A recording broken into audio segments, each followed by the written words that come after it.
होली की मस्ती ने भाग्य के सताए हुओं को एक कर दिया और घर घर से फागों की फुहार फूटने लगी। होली की पड़वा दिन भर धमाचौकड़ी में बीत गई थी। रात को गुरु गोपाल नायक की हवेली में महफिल लगी। आसपास के गायक वादकों का बड़ा समूह अपनी अपनी कलाओं का विराट प्रदर्शन करके उपस्थित श्रोताओं को मंत्रमुग्ध कर रहा था।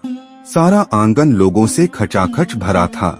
आवभगत का दायित्व तन्ना और श्रुति बड़ी तत्परता से निभा रहे थे। पानी, ठंडाई और दूध अपनी इच्छा अनुसार दिया जा रहा था उपस्थित सज्जनों को। रात्रि के तीसरे प्रहर में गुरु के आदेशानुसार तन्ना ने गुरु द्वारा रचित गुजरी तोड़ी का ऐसा गायन किया कि सारी सभा इस बालक की सराहना करने लगी।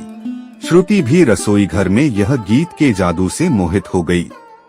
संगीत के पंडित गुरु गोपाल नायक पान खाना भूल गए। युवराज विक्रम सिंह अपने प्रस्थान का समय भूल गए। बहुत देर गाने के बाद तन्ना ने मधुर ध्वनि के बीच अपना गायन समाप्त किया। रात्रि के अंतिम प्रहर में गुरुजी ने होली सुनाई, जिसके साथ तन्ना और श्रुति ने पीछे बैठकर संगीत सुना। इस प्रकार यह महफिल समाप्त हुई। संगीत साधना का प्रथम अध्याय समाप्त हो चुका था। अंतिम तथा द्वितीय शिक्षा का चरण आरंभ करने के लिए तन्ना वृंदावन जाने की तैयारी कर रहा था। जैसे विदा की वेला समीप आती जा रही थी, वैसे श्रुति के हृदय की धड़कन बढ़ती जा रही थी। 3 दिनों से वह एक पल को भी न सो सकी थी। रात्रि में बिस्तर से उठकर चौंक पड़ती। नींद नैनों से रूठ चुकी थी। आंतरिक वेदना के कारण वह तन्ना से कन्नी काटती हुई झूठ-मूठ ही कार्य के बहाने उससे दूर दूर खिंच रही थी। अंधेरा हो चुका था, परंतु हवेली में प्रकाश की कोई व्यवस्था न थी। चारपाई पर खांसते हुए गुरुजी पुकार रहे थे, श्रुति संध्या बाती तो कर दे। तन्ना ने दीप जलाते हुए कहा, गुरुजी श्रुति घर में नहीं है, शायद किसी काम में लगी होगी। गुरुजी ने कहा, जाओ बेटा उसे खोज कर लेकर आओ, शायद कुएं पर पानी भरने गई होगी। तन्ना ने देखा अकेली कुएं पर बैठी बैठी श्रुति रो रही है। उसने पीछे से निकट जाकर उसके कंधे पर हाथ रखकर कहा, श्रुति क्या बात है, तू आज रो क्यों रही है? आंचल से आंसू पोंछकर छिपाते हुए श्रुति ने कहा, तुझे जब देखो तब रोना ही रोना सूझता है। आज काम के भार से बहुत थक गई थी, सोचा 2 घड़ी आराम कर लूं, इसलिए यहाँ बैठ गई। तन्ना ने कहा, मुझसे छल करने से क्या लाभ होगा? श्रुति सच बता, तुझे मेरी सौगंध है कि आज तू इतनी अधिक दुखी क्यों हो रही है? श्रुति ने टालते हुए कहा, जरा सी बात पर सौगंध धराने की तुझे बहुत बुरी आदत पड़ गई है। तन्ना ने श्रुति के दोनों हाथ पकड़कर बात काटते हुए कहा, देख तू दुनिया को भले ही धोखा दे ले, लेकिन मुझसे यह सब न छिपा सकेगी। श्रुति ने नाटकीय ढंग से हाथ छुड़ाते हुए कहा, तू समझता है कि मैं तेरे कारण रो रही हूँ? तू मेरा कौन लगता है? मैं तेरे लिए क्यों रोऊंगी? तन्ना ने आंखों में आंखें डालते हुए कहा, यह तो तू अच्छी तरह जानती है कि मुझसे तेरा क्या नाता है। श्रुति ने आवेश से कहा, मेरा तेरा कोई संबंध नहीं है तन्ना, कान खोलकर सुन ले, तू जबरदस्ती यह कहलवाना चाहता है। तन्ना ने फिर उसकी बाहों को पकड़ते हुए दृढ़ता से कहा, मैं एक बार क्या 1000 बार कहूँगा, क्या तू मुझे इतना गवार समझती है? मैं अन्न खाता हूँ। श्रुति ने बलपूर्वक हाथ छुड़ाते हुए कहा, छोड़ मुझे, मैं तुझसे ही पूछती हूँ कि तुझे मेरे शरीर से हाथ लगाने का क्या अधिकार है? बता, मैं तेरी क्या हूँ? तन्ना ने कहा, तू मुझसे प्यार करती है, तू मेरे बिना जिंदा नहीं रह सकती। तुझे इस बात का दुख है कि मैं तुझे छोड़कर जा रहा हूँ, इसलिए तो आजकल तुझे मेरे सामने आने में डर लगता है। बोल, क्या यह सच नहीं है? तू मिथ्या बोलता है, चीखकर श्रुति ने कहा। तन्ना ने भावावेश में कहा, तेरी सूजी हुई आंखें साफ बता रही हैं।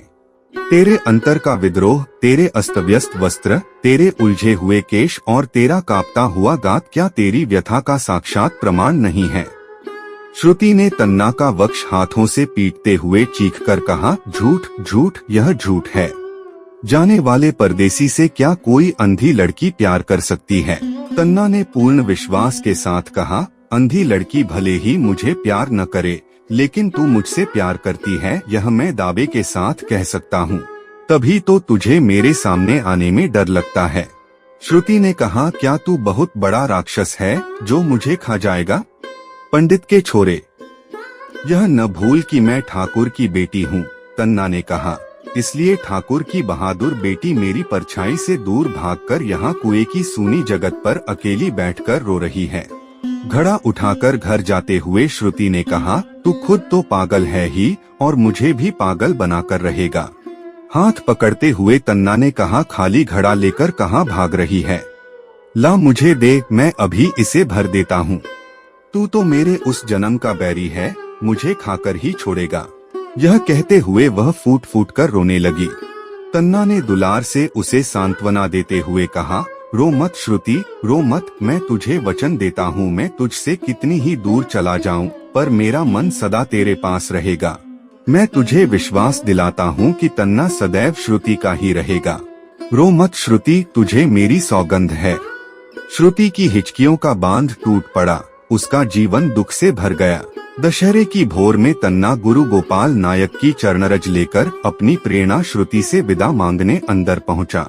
श्रुति पाषाण की भांति निर्जीव सी दरवाजे के सहारे तन्ना को जाते देख रही थी। निकट आकर तन्ना ने कहा, मैं जा रहा हूँ श्रुति, तुम घबराना मत, मैं शीघ्र ही अपनी शिक्षा समाप्त करके लौटूंगा। श्रुति झुकी और तन्ना के चरण छूकर कहने लगी, तन्ना, तुम्हारी माँ और पिता की यह इच्छा थी कि तुम संगीत के प्रकांड पंडित बनो, तुम्हारी श्रुति की भी यही कामना है। मैं उस दिन की प्रतीक्षा में खुद को जीवित रखूंगी। वह ज्यादा न बोल सकी, उसका गला भर आया। तन्ना ने उसे हाथ पकड़कर उठाते हुए कहा, मैं तुम्हारी इच्छा पूर्ण करने के लिए रात दिन एक करके अभ्यास करूंगा। अपनी आशानुसार ही लौटने पर तुम मुझे एक बड़े गायक के रूप में पाओगी। जाने से पूर्व तन्ना ने श्रुति के भव्य ललाट पर स्नेह की छाप जड़ दी, जो उसके कुनारेपन पर सुहाग का चिन्ह बन गई। तन्ना ग्वालियर की धरती को नमन कर सूर्य की गति से वृंदावन के निधिवन में अलौकिक निधि पाने के लिए बढ़ता चला जा रहा था।